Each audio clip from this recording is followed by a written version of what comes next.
Hello students, welcome to YouTube channel question paper Karnataka. Students, Gulbarga ಯೂನಿವರ್ಸಿಟಿಲಿಂತ ಒಂದು ಹೊಸ ನೋಟಿಫಿಕೇಶನ್ ಬಂದದ್ದು ನೋಡ್ರಿ. ಇದು ನೋಟಿಫಿಕೇಶನ್ ಯಾರು ಸಲಿಂತದ ಅಂದ್ರೆ ಯಾರು BA BSc BCom BBA BCA BBA ಮತ್ತು BSW ಇದ್ದಿರು ನೋಡು, ಅವ್ರ ಸಲಿಂದ ಇದು ನೋಟಿಫಿಕೇಶನ್ ಅದ. ಈಗ ಯಾರು 6M ಇದ್ದೀರಿ ನೋಡು, ಅವ್ರ ಸಲಿಂದ ಅದ. ಯಾರು 6M ಇದ್ದೀರಿ, ಯಾರು ರೆಗ್ಯುಲರ್ ಸ್ಟೂಡೆಂಟ್ ಇದ್ದೀರಿ, ಅವ್ರ ಸಲಿಂದ ಇಲ್ಲಿ ಎಕ್ಸಾಮ್ ಡೇಟ್ ಅದು ಬಿಟ್ಟಾರ. ಆಲ್ರೆಡಿ ಎಕ್ಸಾಮ್ ಡೇಟ್ ಇದಕ್ಕಿಂತ ಮೊದಲು ಹೇಳಿರು, ಆದ್ರೂ ಇಲ್ಲಿ ಇದು ನೋಟಿಫಿಕೇಶನ್ ಒಳಗೆ ಇನ್ನೊಂದು ಸಲ ಹೇಳ್ಯಾರ. ಇದ್ರೊಳಗೆ ಹಂಗೆ ಫೀಸ್ ಬಗ್ಗೆನೂ ಹೇಳ್ಯಾರ. ಯಾರಿನ್ನ ಎಕ್ಸಾಮ್ ಫೀಸ್ ಅದು ಪೇ ಮಾಡಿಲ್ಲ, ಎಕ್ಸಾಮ್ ಫೀಸ್ ಅದು ಪೇ ಮಾಡಿರಿ. ಆಲ್ರೆಡಿ ಡೇಟ್ ಮುಗ್ದದ ಎಕ್ಸಾಮ್ ಫೀಸ್ ಕಟ್ಟೋದು. ಆದ್ರೆ ನೀವು ಪೆನಲ್ಟಿ ಅಂತ ಹೇಳೋದು ನೋಡ್ರಿ, ಇಲ್ಲಿ ಲಾಸ್ಟ್ ಡೇಟ್ ಯಾವಾಗ ಇದ್ದಿತ್ತಂದ್ರೆ 22 ಜುಲೈ ತನಕ ಇದ್ದಿತ್ತು.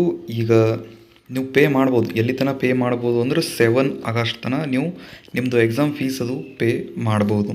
ಸೊ ಅದಕ್ಕೆ ಯಾರಿನ್ನ ಎಕ್ಸಾಮ್ ಫೀಸ್ ಅದು ಪೇ ಮಾಡಿಲ್ಲ, ಎಕ್ಸಾಮ್ ಫೀಸ್ ಅದು ಪೇ ಮಾಡಿರಿ. ಯಾಕಪ್ಪ ಅಂದ್ರೆ ಈಗ ನಿಮ್ಮದು ಎಕ್ಸಾಮ್ಸ್ ಸ್ಟಾರ್ಟ್ ಆಗವ. ಯಾವಾಗ ಸ್ಟಾರ್ಟ್ ಆಗ್ತಾವೆ ಅಂದ್ರೆ ನಿಮ್ಮದು ಎಕ್ಸಾಮ್ಸ್ 13 ಆಗಸ್ಟ್ 2024 ಈ ಡೇಟಿಗೆ ನಿಮ್ಮದು ಎಕ್ಸಾಮ್ಸ್ ಸ್ಟಾರ್ಟ್ ಆಗ್ತಾವ ಅಂತ ಹೇಳತ್ತಾರೆ. ನೆಕ್ಸ್ಟ್ 4 ಸೆಪ್ಟೆಂಬರ್ 2024 ಈ ಡೇಟಿಗೆ ನಿಮ್ಮದು ಎಕ್ಸಾಮ್ಸ್ ಕಂಪ್ಲೀಟ್ ಆಗ್ತಾವೆ. ಮತ್ತು ಹಾಗೆ ನಿಮ್ಮದು ಹಾಲ್ ಟಿಕೆಟ್ ಅದು ಯಾವಾಗ ಸಿಗ್ಬೋದಪ್ಪ ಅಂದ್ರೆ 10 ಆಗಸ್ಟ್ 2024 11 ಆಗಸ್ಟ್ 2024 ಈ ತಾರೀಕು ತನಕ ನಿಮ್ಮದು ಹಾಲ್ ಟಿಕೆಟ್ ಅದು ಸಿಗ್ತದೆ. ಅದು ಇರಲಿ, ವಿಡಿಯೋ ನೀವು ಇಲ್ಲಿ ತನಕ ನೋಡಿದ್ರಿ ಅಂದ್ರೆ ಒಂದ್ಸಲ ವಿಡಿಯೋಕ್ಕೆ ಲೈಕ್ ಮಾಡಿರಿ. ಹಾಗೆ ನೀವು ನಮ್ಮ ಚಾನಲ್ ಸಬ್ಸ್ಕ್ರೈಬ್ ಮಾಡಿದಿಲ್ಲ ಅಂದ್ರೆ ಒಂದ್ಸಲ ನಮ್ಮ ಚಾನಲ್ನು ಸಬ್ಸ್ಕ್ರೈಬ್ ಮಾಡಿರಿ.